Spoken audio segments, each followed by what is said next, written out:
If only everybody could be as easygoing, as free-spirited as Ned.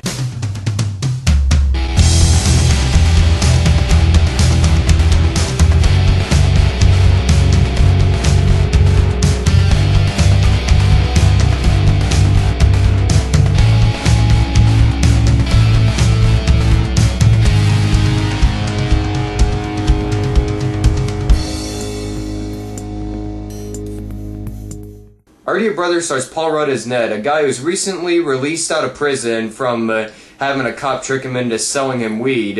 And he ends up getting released where he realizes that he can't go back to the place where he used to live because his then-girlfriend is now with a new guy. So he decides to crash at all three of his sister houses, one by one by one. And his sisters are played by Elizabeth Banks, Zooey Deschanel, and Emily Mortimer. Now going into Our Idiot Brother, I was expecting this movie to be your typical Sundance comedy, in which it is pretty funny, yet it does follow all the books of the cliches and everything. But in a good way for this though, because you have Paul Rudd in the lead role of a character that is sure to be a cult favorite among lots of fans of these kinds of movies out there. Rudd is the main driving force of this movie. I like the guy in just about every movie he stars in because he's very likable in just about every role while still being very funny at the same time, and he fully unravels himself within the character of Ned. He really inhibits all of his personality qualities of just being very honest and upfront, but very nice to everyone at the same time, and always trying to look for the good in everyone. I really like those kind of characters in movies, and seeing Paul Rudd in this kind of role, it just made me feel kind of warm inside because he's really good at these kinds of characters that he does, and I'm really looking forward to him playing characters like this in the future as well. Now, the supporting cast for this movie is pretty big. As I said, for his sisters, you got Zooey Deschanel, Elizabeth Banks, and Emily Mortimer, but also in the supporting cast, you have Rashida Jones,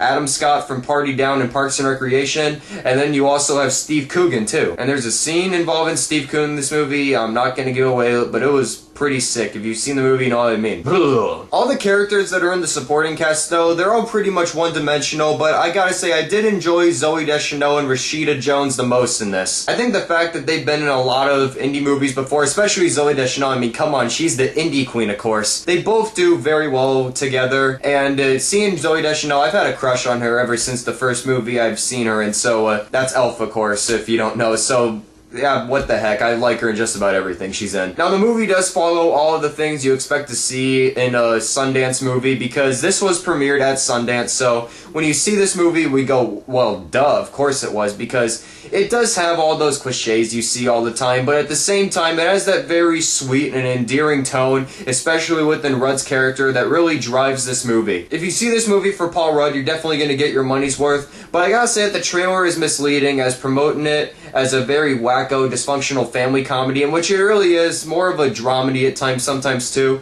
But still, Our Idiot Brother is a very funny and very sweet movie. It does have all those Sundance things in there, but it's still a good time if you see it for Paul Rudd. I'm going to give it a very strong 3.5 out of 5 stars. So I hope you enjoyed my review of Idiot Brother. If you like this review and want to see more reviews from me, click that button up there that says subscribe where you can see more reviews in the future and ones from the past, of course. Make sure to follow me on Twitter and follow my Facebook page as well for this channel to keep updates on advanced screenings I get and other upcoming reviews I'll be giving to you guys. So in the meantime, I'm Tyler from Kai Critic Reviews, and I'll see you guys tonight with my Don't Be Afraid of the Dark review.